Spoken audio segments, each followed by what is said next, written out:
नोएडा के औद्योगिक गलियारों में भड़की असंतोष की आग अब शांत हो रही है, लेकिन प्रशासन का हंटर अब उन पर चल रहा है जिन्होंने नियमों की धज्जियां उड़ाई। 13 अप्रैल को हुई हिंसा के बाद श्रम विभाग ने ऑपरेशन क्लीन शुरू कर दिया है। 200 से ज्यादा ठेकेदारों के लाइसेंस रद्द होने की कगार पर है और मजदूरों के लिए खुशखबरी ये है कि उनकी सैलरी में बम्पर इजाफा हुआ है। रिपोर्ट देखिए।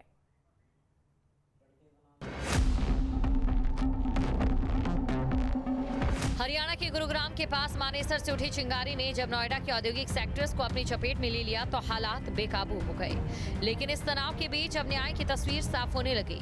नोएडा श्रम विभाग ने उन ठेकेदारों पर शिकंजा कस दिया जो मजदूरों के हक पर कुंडली मारकर बैठे थे।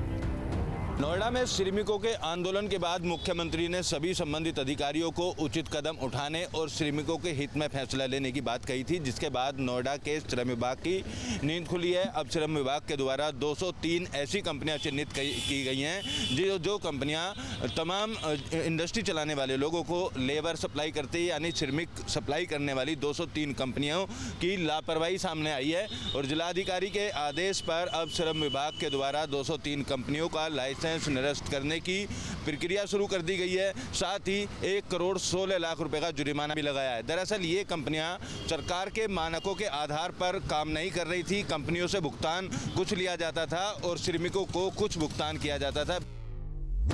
एक्शन में श्रम विभाग 203 ठेकेदारों के लाइसेंस निरस्त करने की प्रक्रिया शुरू। 24 बड़ी फैक्ट्रियों से जुड़े हैं ये आरोपी ठेकेदार। दोषी एजेंसियों को ब्लैकलिस्ट करने की तैयारी। करीब 1.16 करोड़ रुपए की भारी भरकम पेनल्टी। 203 संविदाकारों के विरुद्ध शोकाज नोटिस जारी की गई है कि क्यों न उनका लाइसेंस निरस्त कर दिया जाए और उन्हें काली सूची में डाल दिया जाए। यह होने के बाद वो कहीं भी लाइसेंस प्राप्त नहीं कर पाएंगे। कुछ पेनल्टी भी लगाई गई जी, 1 करोड़ 16 लाख रुपए के आसपास पेनल्टी भी लगाई गई है। श्रमिकों को सरकार की सौगात 21% सैलरी की बढ़ोतरी। 1 अप्रैल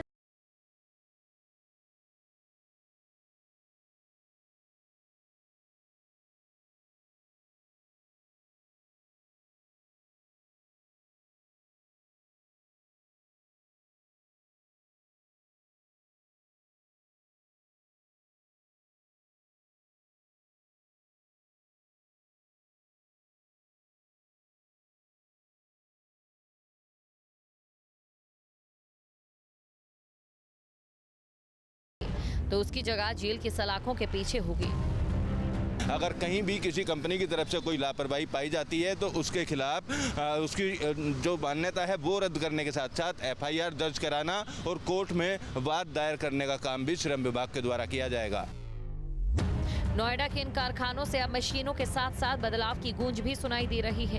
विभाग की इस सख्ती ने जहां लापरवाह ठेकेदारों में खौफ पैदा कर दिया, वहीं मजदूरों को उम्मीद दी कि उनकी मेहनत का पसीना सूखने से पहले अब उन्हें सही मजदूरी मिलेगी। Team news street. अब से DD फ्री डिश की चैनल नंबर 57 पर देखिए न्यूज़ नेशन।